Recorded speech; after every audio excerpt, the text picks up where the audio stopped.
Ermənistanın baş naziri Nikol Paşinyan Avropa Siyasi Birliyinin 2028-ci ildə Azərbaycanda keçiriləcək sammitində iştirak etmək üçün bu ölkəyə səfər etmək istəyir. Bu barədə Paşinyan İrəvanda Avropa Siyasi Birliyinin 8-ci sammitinin açılış mərasimində danışıb.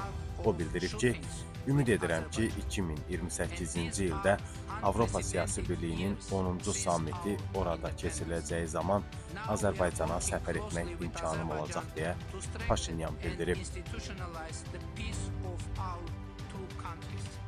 Sammitdə iştirakım Azərbaycan ilə Ermənistan arasında sülhün reallıq olduğunu açıq şəkildə göstərir. Bunu Prezident İlham Əliyev Avropa Siyasi Birliyinin Ermənistanda keçirilən sammitində video çıxışında bildirib.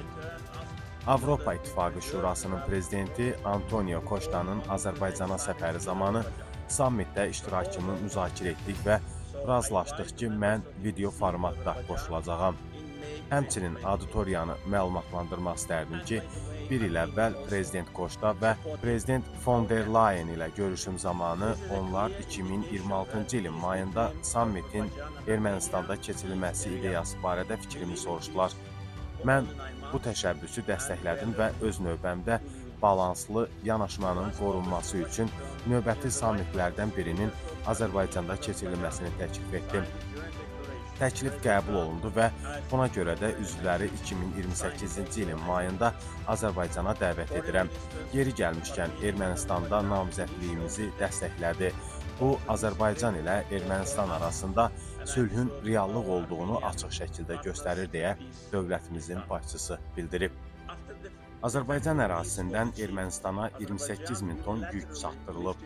İlk dəfə olaraq Ermənistana neft məhsullarımızı, benzin və dizel yanacağını tədarük etməyə başladığımızı vurğulayan dövlət başçısı bildirib ki, indiyə qədər Ermənistana 12 min ton neft məhsulumuz ixrac edilib.